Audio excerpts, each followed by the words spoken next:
feijão na feira. E no mais tava forcado, todo dia era feriado. Pescava a semana. Fala turma, vamos chegando.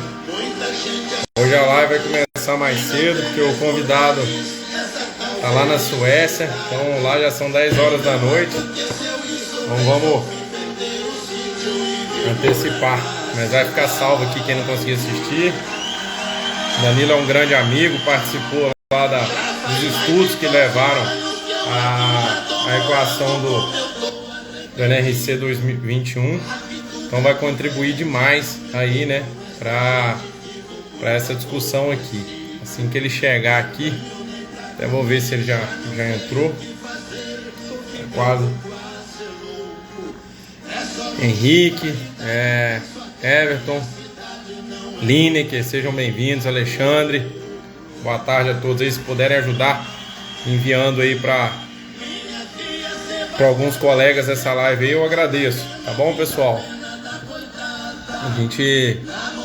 Ó, o Danilo já entrou aqui. Vou esperar ele aceitar aqui, eu já convidei ele. Será que deu certo?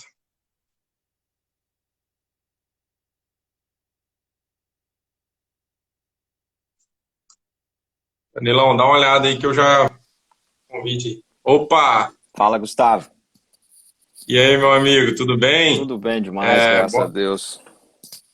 Boa noite. Aí, né? Aqui, boa tarde ainda. Boa noite. Aqui 10 horas, cara. 10 da noite. O que a gente não faz com os amigos, hein? Danilo, um prazer, cara, muito grande ter você aqui conosco. É uma alegria muito grande. Eu acho que você viu o início desse projeto aí. Começou comigo e com o William.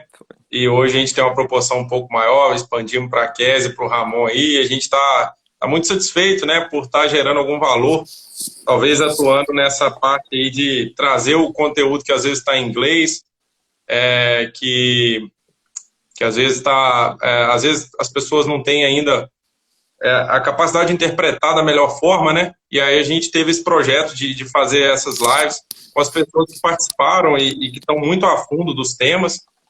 E você é uma das pessoas aí, né, que ajudou com alguns estudos para compor esse capítulo de consumo do NRC novo, né? Então, nada melhor do que discutir com quem fez participou disso, né, cara, durante o doutorado. E antes da gente começar aqui, eu queria que você se apresentasse, contasse um pouquinho da sua trajetória e em que ponto aí que você teve essa participação aí nesse projeto tão bacana. Ah, legal. Gustavo, o trabalho de vocês no Track and Field é muito interessante. Eu ainda falei para você, essa conexão do que está acontecendo lá fora, mostrando para o Brasil, é muito importante, né? Assim, o idioma não é acessível a todo mundo e ter alguém para fazer esse intermédio é muito importante. O que vocês estão fazendo, o NRC acabou de ser lançado e vocês já estão atualizando todo mundo com isso aí. Isso é muito legal. E maravilha, então, obrigado aí pela introdução.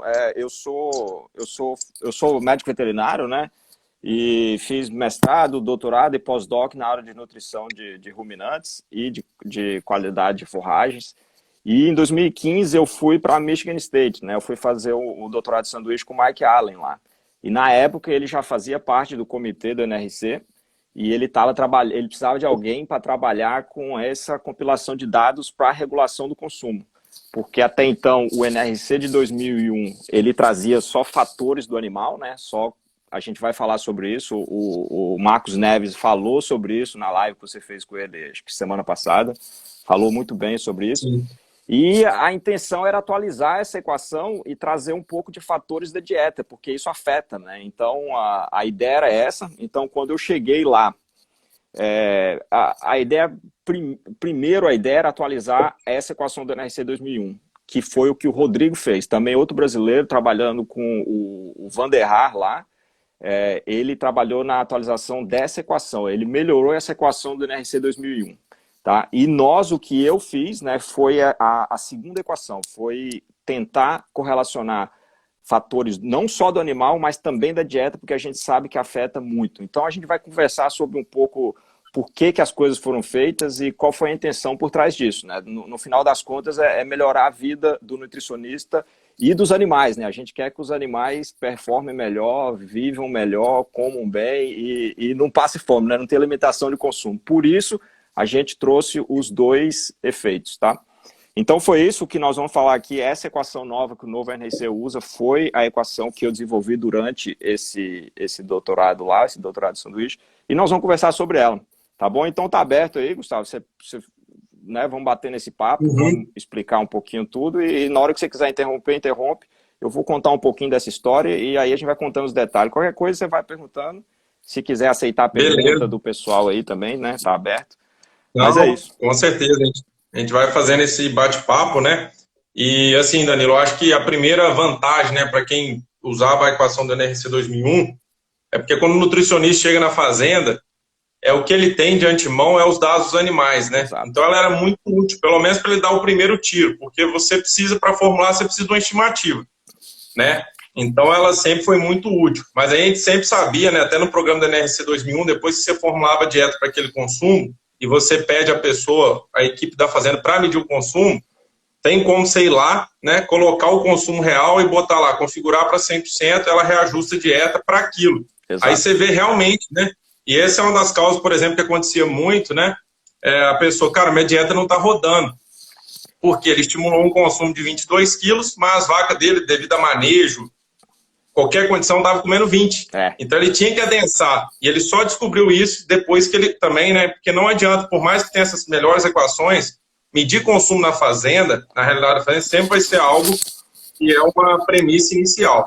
Então acho que sim, o NRC 2001, ele já foi um primeiro tiro muito importante, e por usar características dos animais, mas esse ajuste sempre era necessário. E com essa nova equação, eu acredito, considerando, né, esses valores da dieta, pode ser um segundo ajuste, né? Depois que você já fez. Mas vamos pegar primeiro, então, a equação do NRC 2001, né, Danilo? Isso. O que você acha que foi melhorado nela, assim, né? Ela usava leite corrigido para gordura, ou seja, leite, precisava do leite, teor de gordura do leite, peso vivo para estimar o peso metabólico e semana de lactação.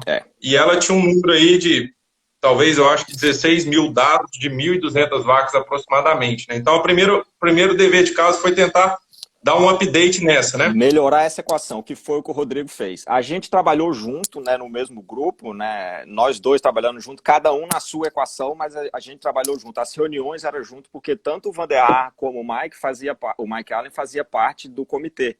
Né, fazem parte do comitê. Então a gente trabalhou junto. Então, realmente, você foi muito certo aí. A intenção primeiro era melhorar essa equação do NRC, que trazia leite corrigido para gordura, peso vivo e o ajuste para a semana em lactação, que era justamente para tratar da vaca em transição. Esse é o objetivo do ajuste, né?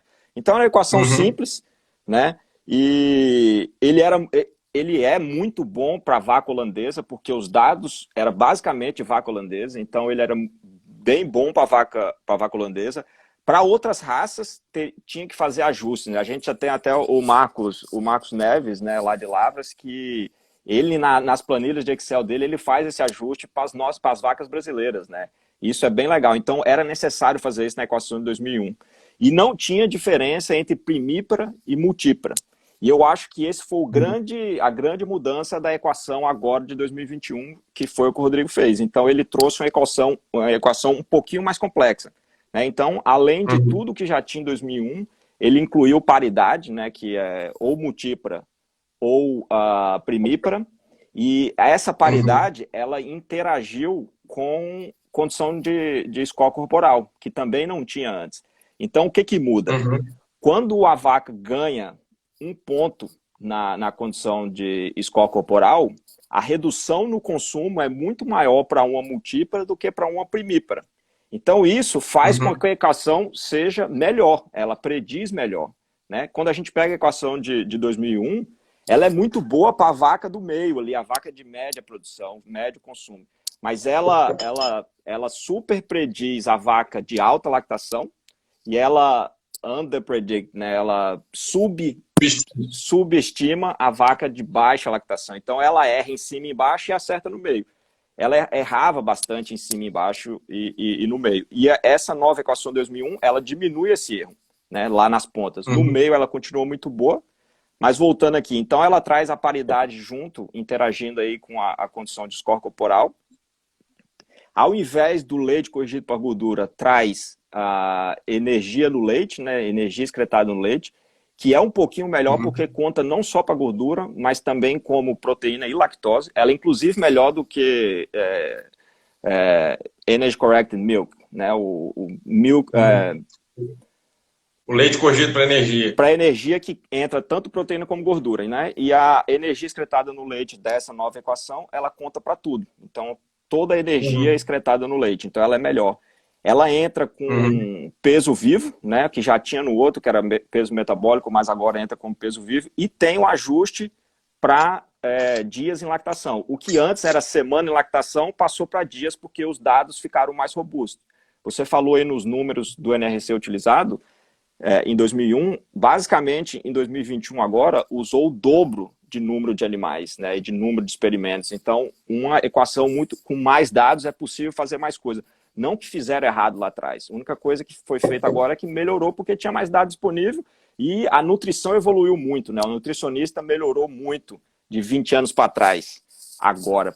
Então, a gente tem dietas mais ajustáveis. Então, a gente consegue tirar...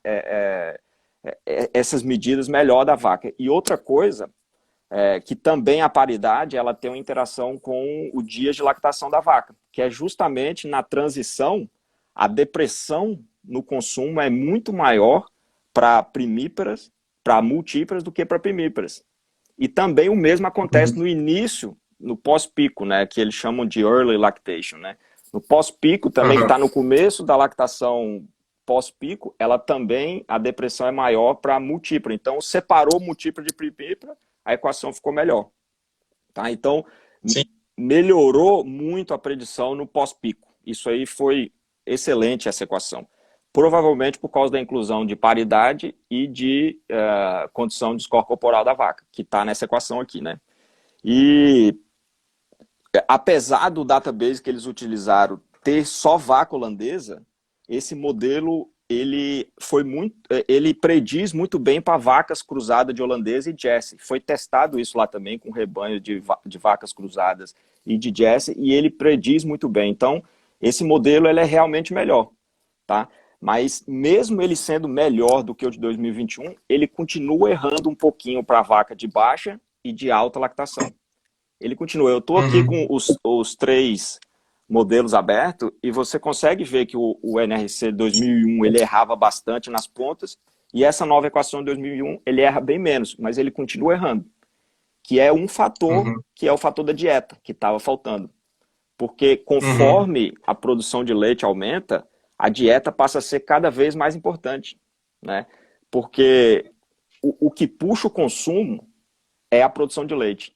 Quando você joga todas as variáveis da vaca no modelo, você vê que a produção de leite, ela tira efeito de todas as outras, né? De peso de vaca, de condição de score corporal, de paridade. A produção de leite é a mais importante, tá? Então, quando ela aumenta, o fator limitante da dieta passa a ser mais importante. É por isso que esses modelos sem as características da dieta, eles não são 100% bom. Nunca vai ser 100% bom. Mas é por isso que essa nossa equação, ela traz esse um pouquinho a mais, né? Ela corrige para as questões da dieta. E agora a gente pode entrar um pouquinho mais na relação da dieta, né? Tem alguma coisa para falar aí dessa nossa equação, Gustavo? Não, achei muito bacana. Eu até peguei o dado lá que eu li o capítulo, falando justamente disso, né? A cada ponto de aumento, ponto percentual, né? De um ponto percentual que aumenta o score de condição corporal da multípara, cai 2,6 quilos por dia, né, de consumo. E da primípara, 0,7 quilos por dia, né, mostrando justamente que é muito gigante. Tem que lembrar que a primípara tem uma curva de lactação mais plana, exato, né, porque ela está ainda botando novas células secretoras, né, apesar que está caindo a eficiência das antigas, mas ela está ainda crescendo o ubre, né, então ela tem uma curva mais plana. Então, acho que isso aí ficou muito bacana. E justamente isso, né? Nessa segunda equação aí com os dados da dieta, pelo menos que eu li, né, Danilo, que ela só vai ser útil para vacas acima de 60 de DEL, né, de 60 dias em leite, principalmente, né, pessoal, porque tem que lembrar que no pós-parto imediato, a vaca está limitando o consumo quimicamente, né? Pela Somente. teoria. E nada vai mudar isso. Ela está em balanço energético negativo. Então, nada vai mudar. A gente pode fazer muito pouco com a dieta, tá? O que a gente pode fazer é evitar que ela ou morra de ketose ou de cetose, de acidose, e fornecer o necessário para essa vaca. Mas nada vai mudar isso aí. Então, por isso que a gente tirou essas vacas. Foi um critério de seleção. A gente não pegava vaca em transição, porque a dieta tem pouca influência. Tá? Então, foi por isso que não tem no modelo. Então, apesar que você pode usar para vaca em transição, mas o modelo não foi feito para isso. Então, no caso de vaca em transição, usa a equação sem a correção para dieta, tá?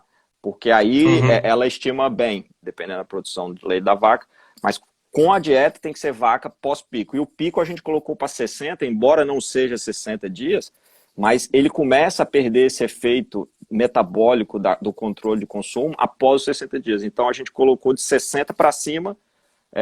Essa equação com os dados da dieta prediz muito bem o consumo, tá? Mas é isso aí. Você quer fechar o raciocínio, Gustavo? Você estava falando? Não, sim, e assim, pelo que eu vi no livro, ele falou assim, ó, para a parte de limitação química não teve dados para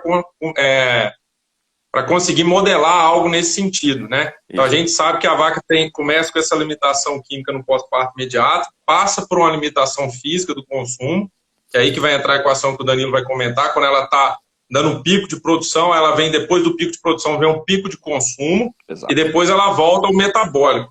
Mas o metabólico, né, que aí ele vem com a teoria da oxidação hepática que ele menciona, né, que é muito bem aceita e tem sido cada vez mais reforçada, que ainda você não tem um conjunto de dados que permite você modelar o impacto dela nessa limitação química do consumo. Já da parte física, aí é o que o Danilo vai falar aqui, né, já tem uma seleção aí de fatores dietéticos que eles conseguiram selecionar e modelar isso para ajustar melhor esse consumo. Aí eu deixo contigo, Danilo, para você explicar um pouquinho essa equação para a gente aí. Isso gerou muita dúvida na época, porque o que a gente ia fazer, né? A dieta vai corrigir para saciedade metabólica ou física, né? Enchimento físico do rumen ou metabólico. E ficou muito nisso, mas o que a gente percebeu foi que se a gente corrigir para saciedade, para enchimento físico do rumen, a gente consegue resolver o problema.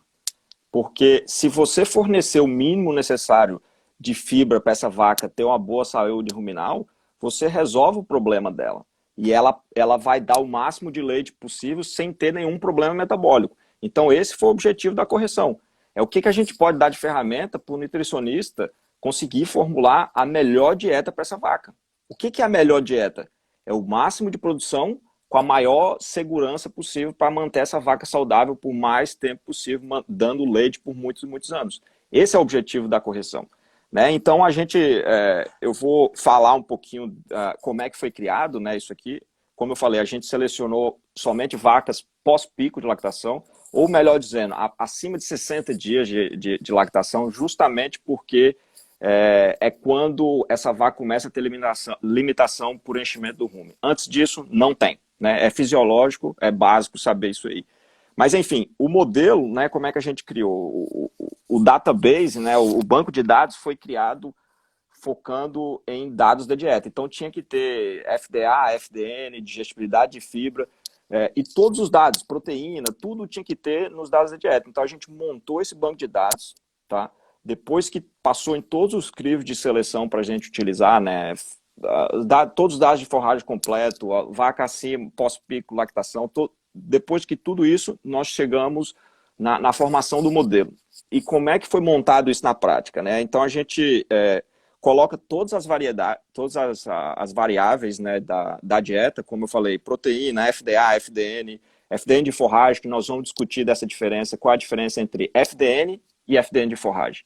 Tá? Por que a gente utilizou FDN de forragem e não FDN? E aí também uma coisa que gera um pouco de confusão, que é a parte da relação FDA-FDN, né? O FDA dividido pelo FDN. Por que incluímos isso aí também? Então incluímos todos os dados da dieta voltado para fibra, né? Voltado para coisas que causam enchimento, e também dados da vaca. Body Condition Score,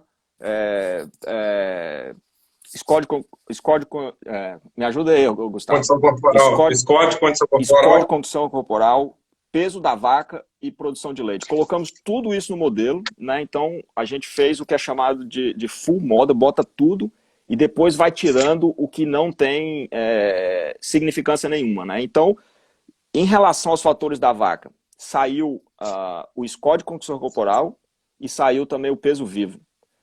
Produção de leite explicou toda a variação da vaca. Então, é claro, a produção de leite puxa o consumo. Conforme a produção de leite aumenta, essa vaca vai ter que comer mais. Então, ele tirou todos os efeitos de peso ou de condição corporal dessa vaca.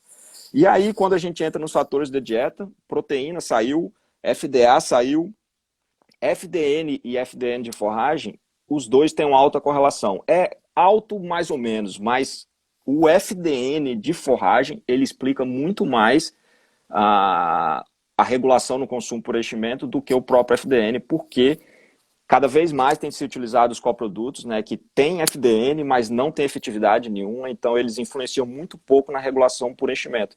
Então a gente fez testou isso aí, né, para ver qual tinha mais significância no modelo, e aí o FDN saiu justamente por ter uma correlação, a gente não podia manter os dois, tirou o FDN e manteve somente o FDN de forragem, que é uma medida muito interessante de se ter. Inclusive, no final aqui eu vou te falar algumas recomendações práticas para o nutricionista a campo do que fazer, e é basicamente baseado em FDN de forragem. Então, é uma medida muito importante, ela substitui várias outras que a gente utilizava antigamente para isso agora.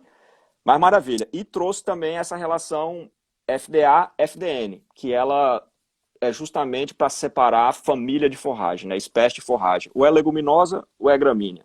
Né? E a gente fala um pouquinho disso aí quando chega no modelo. Então, a gente teve um modelo com todos, foi tirando numa técnica chamada backward stepwise, né, regression, que você vai tirando tudo que não tem significância, então nós fomos tirando para chegar no melhor modelo. Esse modelo, ele foi né, com vários parâmetros de certeza de que ele era bom, e no final ele foi cross-validado, né, que é basicamente você pega um banco de dados muito grande e você valida ele com várias partes desse banco de dados, né.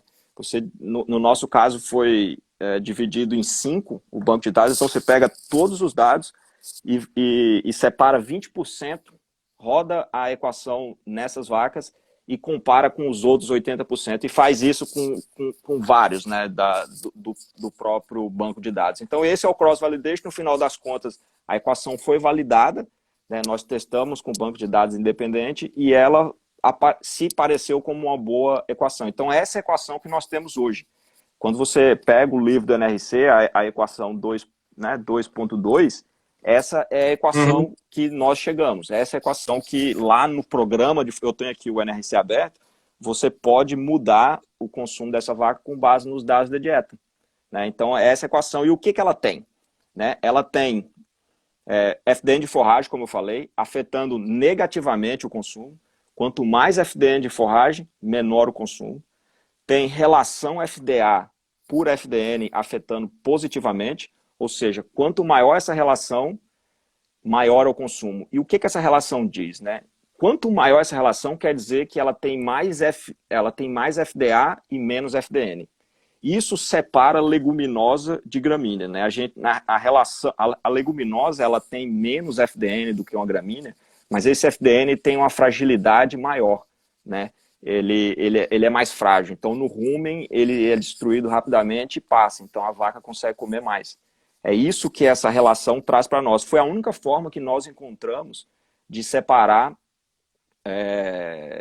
leguminosa de gramínea. E foi muito importante fazer isso. Porque tem, por exemplo, quando a gente pega digestibilidade de fibra e a gente olha para gramínea e leguminosa junto, a gente não fez diferença nenhuma, porque os dados se confundem. Você vê uma tendência de significância, mas não chega a ter. Então, quando você separa as forragens por família, né, ou é leguminosa ou gramínea, você vê efeito de digestibilidade nas duas.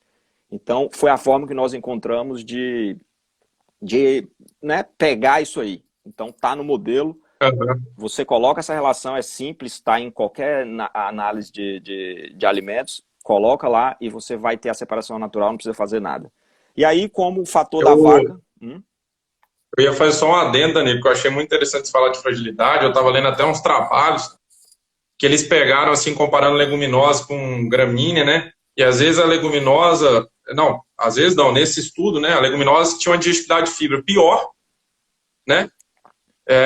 E era dispensar o quê? Já que ela tem uma digestibilidade de fibra pior que a gramínea, ela vai limitar mais o consumo que a gramínea. Exato. E não limitou. Justamente por essa questão dessa fragilidade, que é essa capacidade de quebrar, né? E ficar em tamanho menor. E isso vai passar pelo rumen. Na verdade, a fragilidade ela afeta o KP, a taxa de passagem. Exatamente. Até o Mike falou lá no dia da palestra do lançamento da NRC, que eles fizeram isso, claro que isso não tem como pôr numa equação, mas eles mediram a energia consumida pelo moinho do laboratório para moer uma leguminosa ou para uma gramínea, sabe? Para mostrar esse efeito da fragilidade. Realmente, o moinho consumiu menos energia na leguminosa, assim, mostrando que ela quebra mais fácil, né? Ele falou, isso aí não tem como modelar, mas só para vocês terem um exemplo prático, isso aí que eu achei interessante. Mas pode tocar, era só um adendo só. Não, e puxando já, falando da fragilidade, a gente vai ver aqui, eu tô com o paper, né? Tem uns gráficos bem legais aqui que dá para ver o que acontece com cada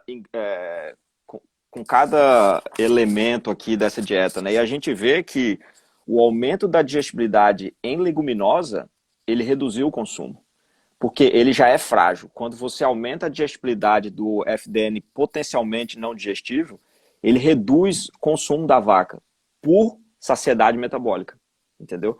Ele se adiciona ao concentrado da dieta e limita por hepatoxidação. Você vê como é interessante. E aí a gente, no capim, você vê diferente, né? Silagem de milho, silagem de capim mesmo, silagem de sorgo, você vê aumentando a digestibilidade, impacto no consumo positivo. Né? Então, é interessante as interações que a gente teve nesse modelo. Mas, seguindo aqui, a gente volta já. Então, fragilidade de fibra, né? FDA pelo FDN. Entrou produção de leite, como eu falei, né? A gente colocou produção de leite. É interessante ver ela no modelo, que ela tira efeito de quase tudo. Então, o que fica de efeito, ele é realmente importante, né? Que foram essas coisas que eu já falei. E aí ele aparece uma interação com a digestibilidade da fibra.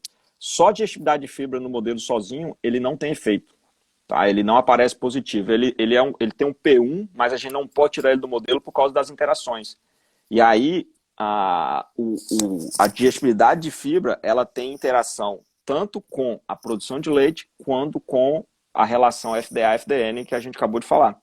Então, se você pegar o paper, né, o meu paper que deu origem, o nosso paper que deu origem à equação, esses gráficos explicam as interações, porque não tem como, né, você precisa de uma figura para ver isso. Então, o que acontece com o aumento da digestibilidade? Só um adentro aqui, eu vi lá que você conversou com o Marcos Neves sobre a digestibilidade, por que o sistema pede para alimentar com digestibilidade de fibra feita em laboratório e não o TT-NDF? Justamente porque o TT ele varia com a dieta, né? Então você pode ter uma forragem para uma vaca com mais concentrado, ele vai ter uma digestibilidade diferente de uma vaca com menos concentrado por causa do tempo de retenção ruminal. Então foi por isso que a gente não usou o Total Tract digestibilidade do trato digestivo. Total. E no laboratorial, por mais que a gente utilizou vários tempos de incubação, né, a gente aceitou vários tempos de incubação, ele é mais padrão. A gente até testou isso para saber se você fazer FDN 30 horas ou 48 ia ter diferença, e não teve. Embora o modelo recomende que faça sempre 48 horas, né, porque é a média, mas nós tivemos dados de 30 a 96 horas de incubação para a digestibilidade de FDN. E não teve significância nenhuma. Então pode-se utilizar desde que seja o laboratorial. O TT-FDN, ele já varia muito mais e a gente não conseguiu utilizar nele. Inclusive, nós fizemos um teste nisso, comparando os experimentos que testaram tanto o laboratorial quanto o TT-FDN, e não conseguimos utilizar, né? A relação era muito baixa, então nós tiramos o TT e somente a análise laboratorial de digestibilidade de fibra. Isso é importante, tá? Quando for alimentar o NRC com essa informação, tem que ser o laboratorial e não o TT-FDN, tá? Isso foi só um Tá adendo. bom.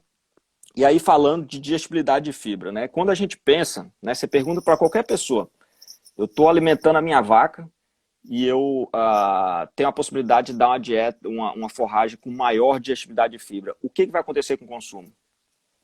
Maior digestibilidade, maior consumo, maior produção de leite. É isso que todo mundo pensa e não foi isso que a gente encontrou. Foi em partes, né? O que a gente observou foi a interação da digestibilidade do FDN com a produção de leite. Ou seja, aumentar a digestibilidade do FDN aumentou o consumo para vaca de alta produção. Ou seja, vaca acima de 35 quilos por dia, dar uma forragem de maior digestibilidade fez com que ela aumentasse o consumo e, consequentemente, a produção de leite. Mas a gente não viu o mesmo efeito para a vaca de baixa produção, ou seja, de 35, na verdade 32 ponto alguma coisa, para baixo, aumentar a digestibilidade, neste caso, reduziu o consumo levemente. Porque a gente tem uma saciedade metabólica nesse caso, né? Você está dando mais energia para essa vaca com uma forragem mais digestível e ela acaba reduzindo o consumo ao invés de aumentar, tá? Então, o FDN, a digestibilidade do FDN, ele afeta vacas diferentemente, dependendo da produção de leite dessa vaca. Vacas de altíssima produção, né, alta produção, vamos dizer de 35 a mais, vai se beneficiar de uma forragem de boa qualidade. Vaca de baixa produção, média, baixa, não se beneficiaria. E isso traz um aspecto muito importante dentro da fazenda, que é justamente a alocação de forragem dentro da fazenda. Né? Se você tem a oportunidade de ter duas fontes de forragem, você vai dar preferência para forragem de maior qualidade para as vacas de alta produção e deixar as vacas de menor produção com a forragem de menor qualidade. Isso meio que já acontece. Né? Mas muita gente tenta dar um boom nas vacas de baixa produção dando uma dieta mais digestível. E talvez esse não seja o melhor caminho e usar essa ferramenta do NRC com essa nova equação, talvez traz esse entendimento para o nutricionista na hora de formular. E ele consegue mudar, né, fazer os lotes de vaca baseado na produção de leite justamente para direcionar forragens diferentes para esses animais, tentando otimizar custo-benefício, né, de cada operação.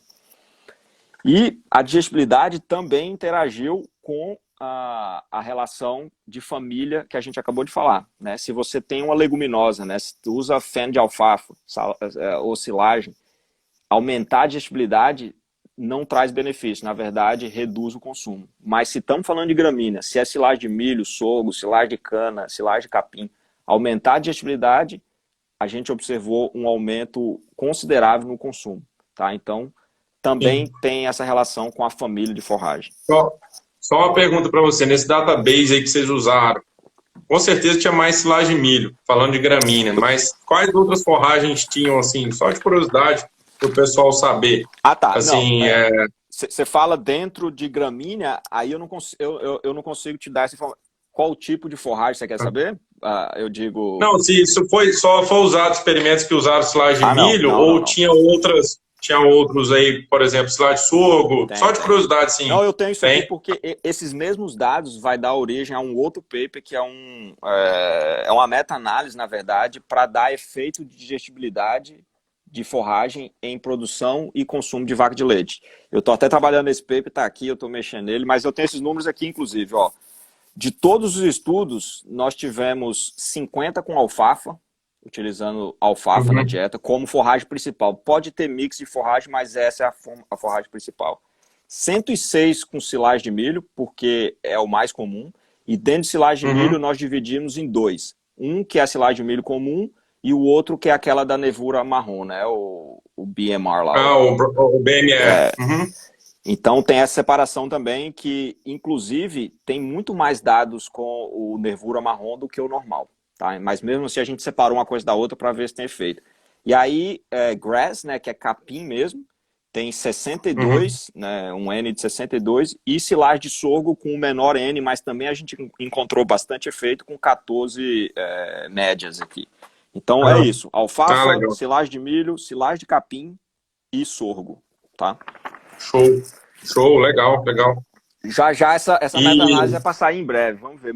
Os dados estão muito interessantes. O que a gente está fazendo basicamente refazendo muita gente conhece essa citação que é Oba e Allen, eu acho que é 99, que ele fala do efeito uhum. da digestibilidade de fibra no consumo e produção, que aí você aumenta 1% na digestibilidade de fibra, ele aumenta 100 gramas de consumo e 200 gramas de leite por dia. Tem esse dado muito interessante e nós estamos refazendo isso agora com muito mais dados e com um modelo misto, né, que a gente não tinha antes, não tinha como colocar efeito randomizado e a gente conseguiu colocar nesse trabalho. Muito interessante.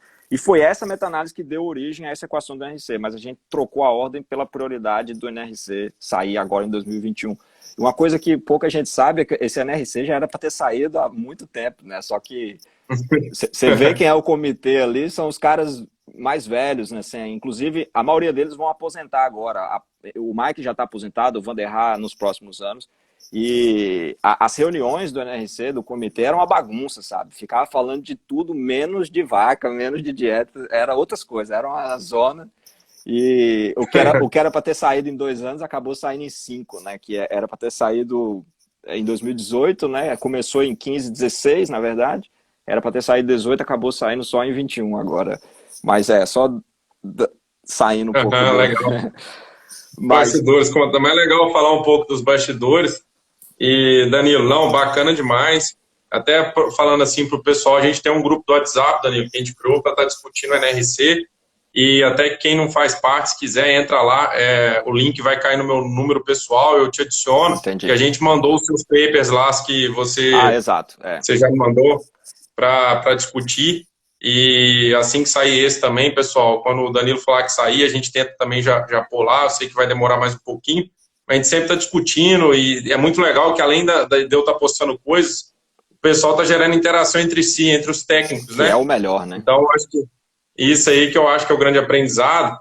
Tem até um colega aqui que fez uma pergunta, deixa eu ver, que é o Lineker, falando do impacto, né? Por que o score afeta o consumo e se uma vaca com a mesma produção e o mesmo peso metabólico, mas com diferença de score, o quanto que isso afeta o consumo?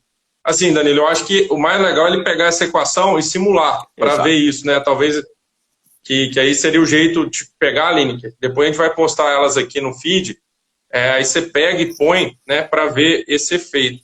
Mas a gente tem um efeito, talvez assim, só para ele ter uma noção, né? Quando a vaca vai aumentando score, quanto mais tecido adiposo, ela tem mais secreção de leptina, né, Danilo? E isso aí afeta um pouco o consumo, não tem uma rota assim? Tem também, mas até aqui no próprio capítulo do NRC, o Mike discute muito bem isso aqui. Ele acha que no final das contas é mais energia chegando no fígado dessa vaga. Então, não só a hepatoxidação, mas outros mecanismos, né? Até vários outros mecanismos mandando mais energia, seja lá por onde for, inclusive se for no enterócito dessa vaca, vai ter influência no consumo. Então, mais tecido adiposo de reserva é energia guardada para ser utilizada em algum momento. Né? O momento de ósseo dessa vaca ou por algum motivo, não importa. Está ali, ele vai contribuir negativamente para o consumo dessa vaca por ter energia de reserva no corpo. E isso é muito interessante nessa equação do Rodrigo, dá para ver claramente isso aí que você falou, brinca com o sistema, né? Joga dado, mexe para lá e para cá e você vê. Igualzinho a vaca, se ela tem um score de 4 em vez de 3, ela tem redução de consumo. E isso é verdade, pelo menos eu observo muito isso aqui a campo, tá? E acontece. Não, show de bola, Danilino, mas aqui caminhando para o fim, até se alguém tiver mais alguma pergunta pode enviar. Quais são essas recomendações práticas aí que você mencionou, que o Mike Van der Haar e o Mike Allen falou dessas alocações de forragem, que você pode dar uma de dicas aí para nós? São dicas, assim, claro que a gente tem que adaptar para a realidade brasileira, né? Por exemplo, vaca no pós-parto, no pós-parto, fresh cow, né? Que é a vaca até 60 dias. Usando esses dados e experiência empírica também de rebanho voltado para os Estados Unidos, vamos salvar as diferenças para o Brasil, né? Claro, a gente comenta isso aqui rapidinho. Mas é o seguinte, vaca em transição não tem muito o que fazer, tá? O que a gente pode fazer é dar FDN de forragem suficiente para essa vaca para evitar problema metabólico. principalmente deslocamento de abomaso por ter rumen vazio. Então, enche o rumo dessa vaca com FDN de forragem. FDN de forragem, não é FDN. Não adianta dar casquinha de soja que não resolve o problema. Tem que dar silagem, tem que dar FDN de forragem para essa vaca. E aí, quanto de FDN? Né? Quanto dá de FDN? Então, a gente chegou no número que ele varia de 22% a 24% de FDN de forragem. Tá? E isso, para vaca em transição, a gente quer ter mais FDN na dieta. E aí, tem que entrar com a fonte de amido lentamente degradável, né? De preferência milho moído grosseiro. Isso no Brasil a gente tem em quantidade, né? O nosso milho é muito flint, então ele é bom, mas nos dados dos Estados Unidos a recomendação de amido varia de 24 a 26. Eu já usei mais no Brasil, dá para usar mais sem ter problema de acidose para essa vaca, tá? Porque o nosso milho é muito flint comparado com o dos Estados Unidos. Então, FDN de forragem 22 a 24, amido 24 a 26 para a vaca em transição até 60 dias. Passou dos 60 dias, ela entra, né, chegando no pico e pós-pico ali, mas na parte de maior produção dessa vaca. A gente já pode reduzir bastante o FDN de forragem para ela conseguir produzir mais. Por quê? Porque quando ela sai da transição é quando ela começa a ter limitação física do rumen. Se a gente manter essa dieta de 24% de FDN de forragem na dieta, quando ela passa do pico, a gente limita essa vaca por enchimento físico do rumen. Ela não consegue comer a dieta, tem muito FDN. Então a gente reduz de 24, 22 para 17 a 20% de FDN de forragem. Então, vaca no pós-pico, né? 17 a 20% de FDN de forragem na dieta. E o amido a gente consegue subir bem mais, né? Sai de 24 a 26 ali na transição, pode chegar até 32, né? No pós-transição. 32% de amido. No Brasil, com os nossos milhos, se for milho moído, a gente consegue chegar facilmente aí a 35, utiliza isso aí, é bem comum, né? E não tem problema de acidose nessas vacas de alta produção. E as nossas forragens também têm menos qualidade. Então, utilizar 17, 18, 19, que é o número que a gente mais conhece, por cento de FDN de forragem na dieta, é uma dieta segura para a vaca e vai bem, tá? E aí, quando essa vaca já começa a chegar em fase de manutenção, né, já está ali próximo ao late lactation, né, a parte mais final da lactação, se manter essa dieta do pós-pico, do pós-parto aqui, ela vai ganhar muito condição corporal, porque é uma dieta muito quente, tem muito amido e tem pouca forragem.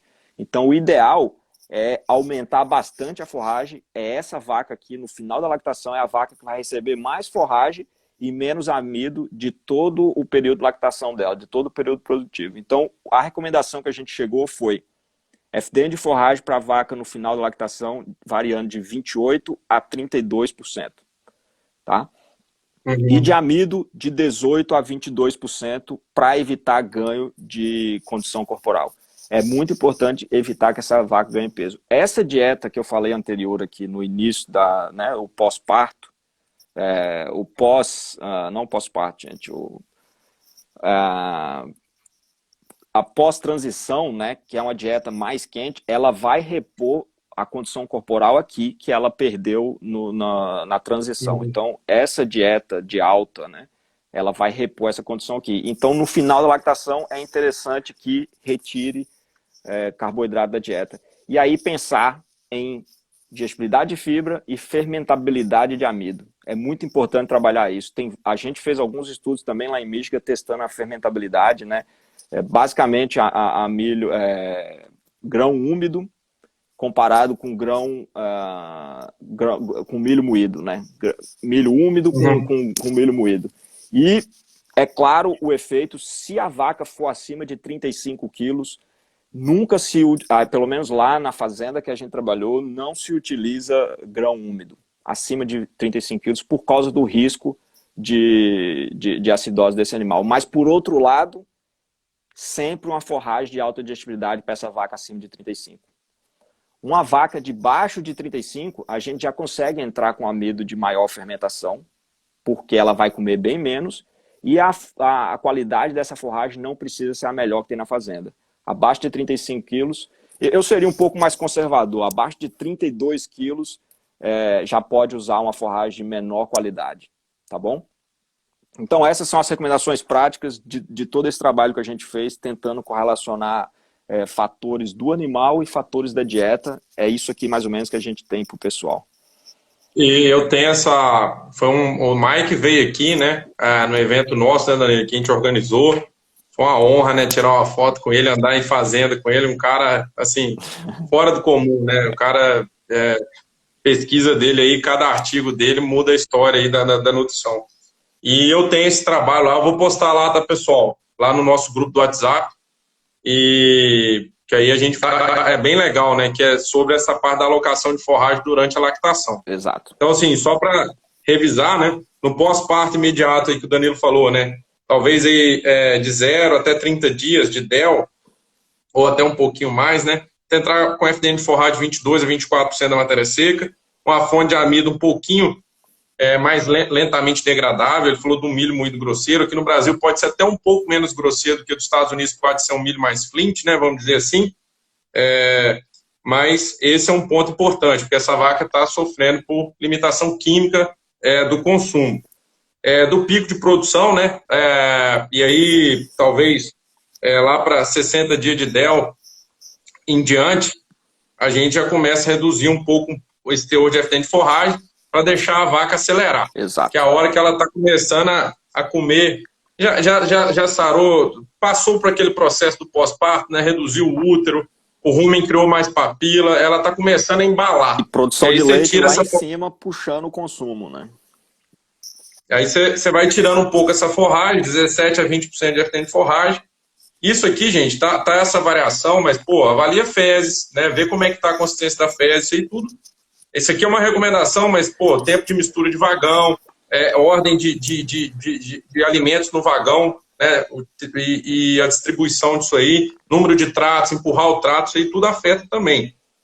32% de amido, né, e ele fez essa ressalva que vacas acima de 35 litros de leite, lá em Michigan, ele estava tentando evitar uma fonte de amido muito degradável, principalmente porque já está com 32% de amido, né? Então o risco dessa vaca pifar é maior. E quando a vaca chega acima de 150 dias de DEL, vamos pôr assim, estou só pondo em DEL aqui, porque às vezes é uma linguagem que o nutricionista de campo bate mais, consegue pegar melhor. Aí, os 180 dias de DEL, vamos pôr assim, no terço final de lactação, com FDN de forragem de 28% a 32%, e um amido aí de 18 a 22. E é legal, pessoal, também fazer amido fecal para ver como é que está a digestibilidade desse amido. Exato. Né? Que às vezes uma dieta está com 30, você acha que talvez está alto, mas você vê que seu amido fecal está alto, quer dizer o quê? Que você pode um pouquinho a mais, né? Isso pode acontecer, por exemplo, com silagem de milho, que a gente vê aqui, né, Danilo, que tem, às vezes, 30% de amido, mas está com KPS, que é o processamento, né? Abaixo de 50. Pois é. Então você acha que tem aquele amido disponível, mas ele não está. Ele está saindo nas férias. Então ele te permite abrir uma janela para você suplementar mais para ela corrigir. Claro que isso vai ficar caro. Claro que o melhor é corrigir na hora da colheita. Ok. Mas é por isso que você tem que ver, né? O nutricionista não é só pôr a dieta na boca da vaca lá, mas ele tem que começar a puxar dados para acertar isso aí.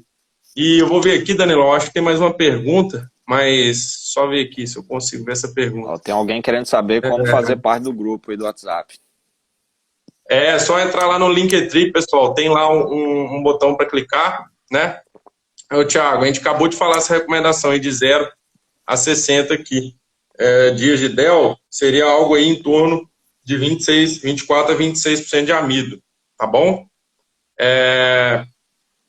E assim, a amido é sempre aquela questão, né, Danilo? A gente fala que tem a recomendação assim, mas não é uma exigência, né? A vaca, você consegue fazer a vaca dar leite com menos amido, mas assim, o amido é o substrato que a bactéria mais gosta, né? Vamos dizer assim, para sintetizar a proteína microbiana.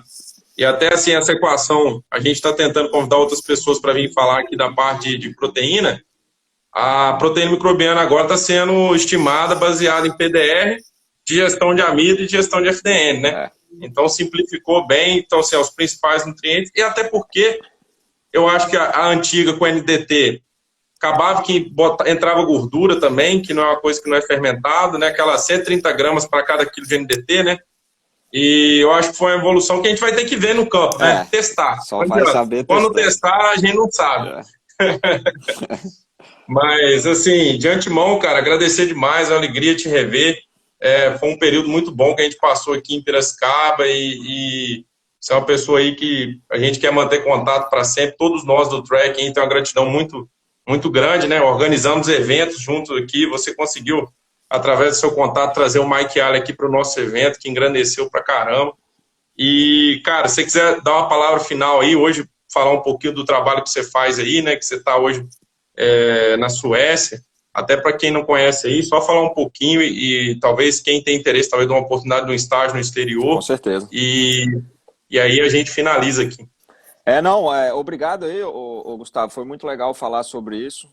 Aqui na Suécia a gente não usa o NRC, né? Eles têm os países nórdicos, ele tem um sistema próprio chamado Nofor, que já usa dados tanto da dieta como da vaca há um bom tempo aqui. Mas eles têm um problema que eles não controlam esse crescimento. O que muda com a regulação do consumo, com o aumento da produção de leite da vaca, né? Quanto maior a produção, isso mexe com o consumo todo e aí a equação deles começa a ficar muito ruim. Eu tenho bastante problema aqui com isso, tentando mexer nas dietas, mas a gente vai para lá, vai para cá e acaba errando um pouco. Mas o NRC aqui, a Europa ela tem um certo problema com os Estados Unidos, né? Acaba não usando, mas a gente usa esse Nofor aqui, que é muito bom. Mas eu tenho tido alguns problemas, aqui a gente usa muito mais forragem na dieta, forragem com altíssima digestibilidade. Hoje mesmo peguei o resultado de uma análise de silagem de capim aqui, com 80 e poucos % de digestibilidade da FDN, sabe? É coisa absurda, assim. Então a gente usa muito mais dieta, muito mais forragem na dieta do que grão, pouquíssimo grão. É até um problema essa qualidade toda para gado de corte aqui. Vaca a pasto fica muito gorda por causa da qualidade do capim aqui. Enfim, eu hoje moro na Suécia, já tem quase 3 anos, né? Fiz pós-doc lá na Exalc, né? Trabalhei junto com o Gustavo, o William, a Késia e o Ramon não, mas o Ramon estava sempre por perto. Mas essa turma do Trekking Feed aí tá fazendo um trabalho sensacional e eu tenho acompanhado aí o máximo que posso. E muito legal, cara. Muito bom estar aqui com vocês, bater esse papo, falar de vaca é sempre bom. E estamos aí à disposição. Precisando, é só chamar que você sabe que a gente atende aí, né? Não, show de bola. E a recíproca é verdadeira. Precisando também, estamos à disposição.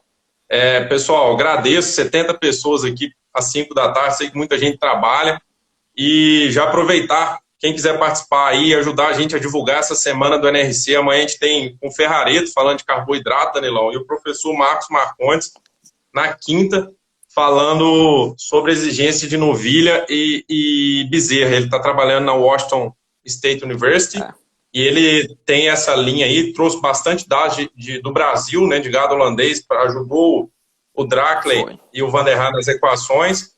E a gente está planejando mais, tá? Já confirmamos o Jonas para falar de lipídio, que estudou lá na Michigan State, é um cara fera, né? A gente trabalhou tudo na mesma época. O Jonas destruindo lá na gordura, eu e o Rodrigo mais com consumo, mas muito bom. Essa semana promete, viu? O Ferrareto nem se fala. Não, vamos sim. Sim, vamos trazer mais gente.